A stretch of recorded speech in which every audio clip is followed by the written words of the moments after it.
आज आपण तुमचा माझा प्रत्येकाचा आवडता म्हणजे पिठलं आणि भाकरी किंवा झणझणीत झुणका भाकर ती कशी बनवायची ते बघणार आहोत. पिठलं बनवताना कधी कधी काय होते, आपलं पिठलं खूप घट्ट होते किंवा कधी कधी पातळ होते आणि त्याची चव छान लागत नाही. तसं नाही व्हावे म्हणून आपण खूप सोपी पद्धत बघणार आहोत, जेणे आपलं पिठलं छान होईल. तर वेळ न घालवता सुरू करूया आजची ही रेसिपी.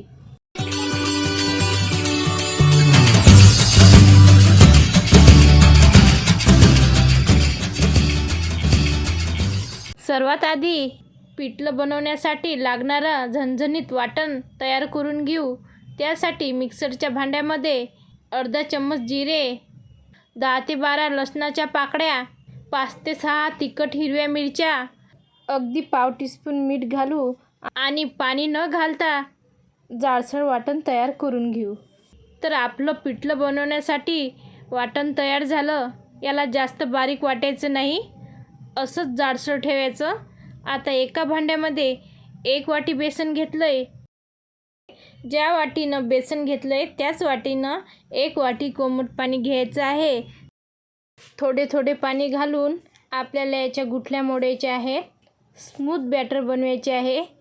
पाणी थोडे थोडे करून घालायचे, म्हणजे मग व्यवस्थित गुठल्या मोडता येतात. जास्त पण पाणी नाही घालायचं. 1 वाटी बेसनसाठी 1 वाटी कोमट पाणी घालायचं. थंड पाणी वापरायचं नाही, कोमट पाणी वापरायचं, म्हणजे आपल्या पिठल्याला मस्त खमंगपणा येईल. तर आपला हा स्मूथ बॅटर तयार झालेला आहे. आता लगेच आपण याची फोडणी तयार करू. त्यासाठी कढईमध्ये 3 ते 4 मोठे चम्मच तेल घेतलं आहे.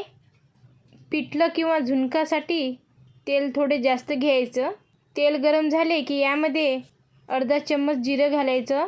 जिरं छान झालं की यामध्ये 10 ते 12 कढीपत्त्याचे पानं आणि बारीक चिरलेला कांदा घालायचा.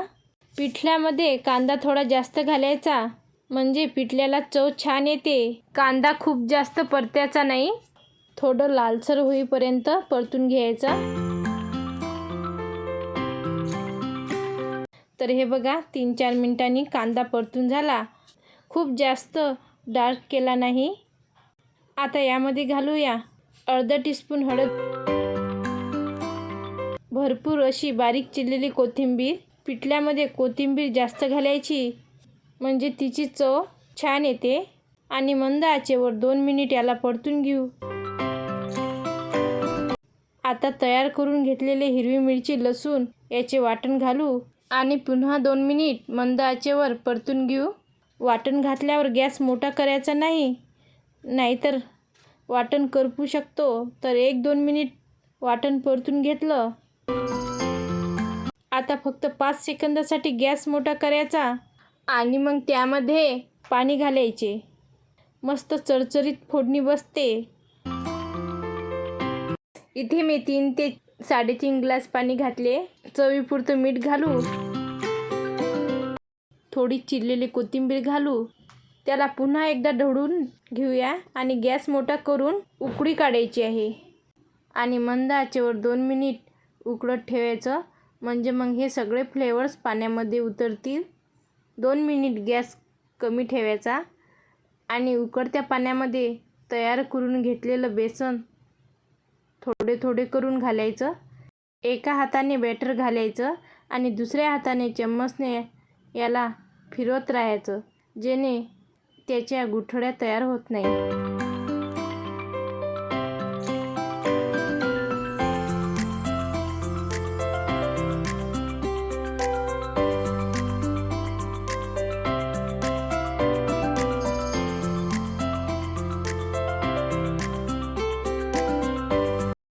तर याला हलकीशी उकळी आली की गॅस कमी करून झाकून ठेवून याला 5 ते 6 मिनिटे मंद आचेवर शिजून द्यायचं.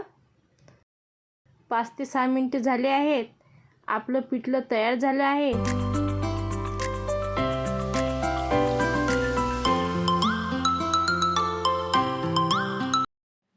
आता आपण भाकर बनवायला घेऊया. आधी आपण भाकरीसाठी छान पीठ मळून घेऊ.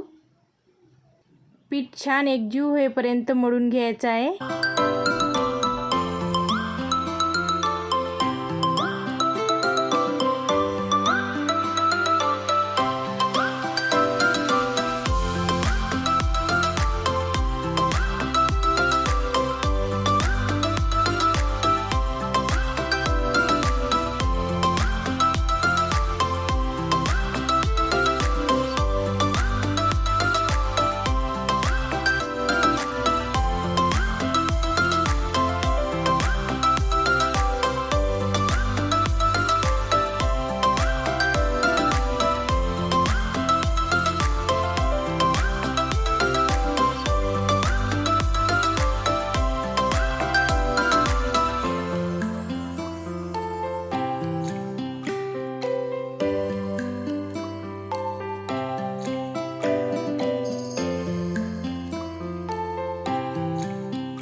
आता आपण भाकरी थापून घेऊया.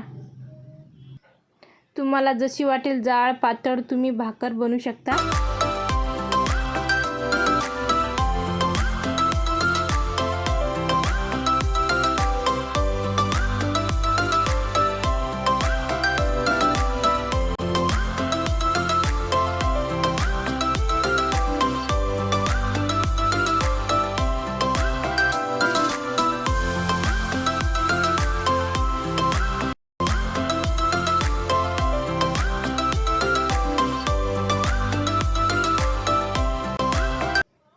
आता मी तवा गरम करून घेतला आहे.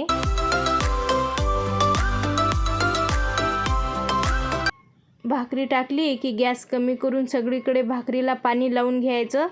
अगदी कडेपर्यंत पाणी लागलं गेलं पाहिजे, म्हणजे कडा सुकत नाही आणि भाकरी एकसारखी भाजली जाते.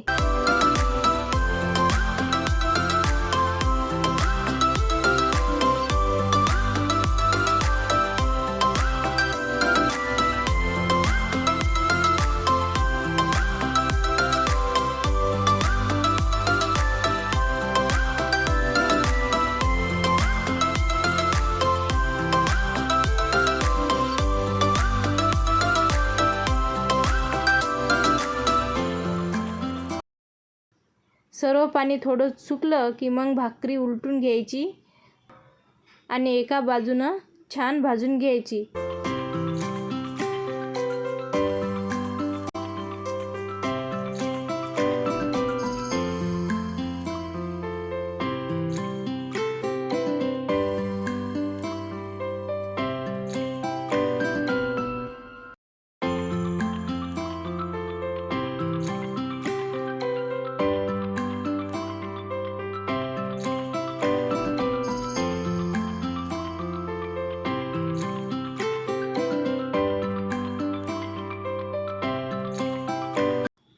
तर खमंग गरमागरम ज्वारीची भाकरी तयार झाली आहे. तर याला आपण सर्व करूया. तर तयार झालेलं आहे आपलं गरमागरम झुणका आणि भाकरी. याची चव खूप छान लागते आणि लवकरसुद्धा तयार होते. ही महाराष्ट्रातील खूप प्रसिद्ध आहे. जर तुम्हाला याचा बिझनेस चालू करायचा असेल, अशा प्रकारे झुणका आणि भाकर बनवून तुम्ही याचा फूड बिझनेस चालू करू शकता. रेसिपी कशी वाटली कमेंट बॉक्समध्ये जरूर सांगा. जर तुम्हाला ही रेसिपी आवडली असेल तर व्हिडिओला नक्की लाईक करा आणि तुमच्या मित्रमैत्रिणीबरोबर जरूर शेअर करा. त्याचबरोबर तुम्ही सीमाज रेसिपी चॅनलला सबस्क्राईब नसेल केलं तर नक्की सबस्क्राईब करा. लवकरच भेटूया नवीन रेसिपीसोबत.